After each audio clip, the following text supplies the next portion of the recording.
Tadi alhamdulillah kami sudah koordinasi dengan Bapak Sestama BNPB, juga koordinasi dengan Pak Kasat ya. Mudah-mudahan stoknya masih ada ya. Kita akan berjuang untuk mendapatkan setidaknya sedikitnya 6 lagi jembatan beli. Kalau jembatan beli 6 itu sudah ini, berarti hubungan koneksi antar kecamatan, antar desa, antar nagari sudah bisa dilayani. Nah, untuk gangguan lain Pak di Kabupaten Padang Pariaman, Pak, seperti arus listrik atau air minum itu bagaimana Pak kondisinya sekarang? Kalau listrik, alhamdulillah ya, saya bersyukur, saya terima kasih kepada GM PLN Sumatera Barat ya. Saya pikir listrik sudah on semua ya. Mungkin di titik-titik yang betul-betul tiangnya rebah ini dalam rangka apa. Tetapi saya tidak ada mendengar di kecamatan saya, di nagari saya, di korong saya yang teriak listriknya padam.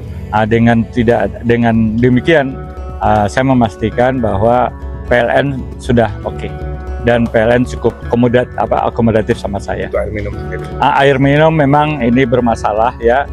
Sekitar 60% daerah Lubuk Alung, Batang Anai itu mati. Tapi alhamdulillah juga tadi saya mendapat penjelasan dari Ibu Wamen ya sama Balai Cipta Karya. Minggu depan ini sudah mulai dibangun ya. Itu kurang lebih saya dengar cukup ini 130 miliar ya untuk membangun beberapa intake spam yang rusak ya. Nah Pak, untuk Utara sendiri Pak, apakah ada tambahan lain untuk subsidi yang lain ya, ya, mengenai Huntara sedikitnya ada memang 2 tempat Pak.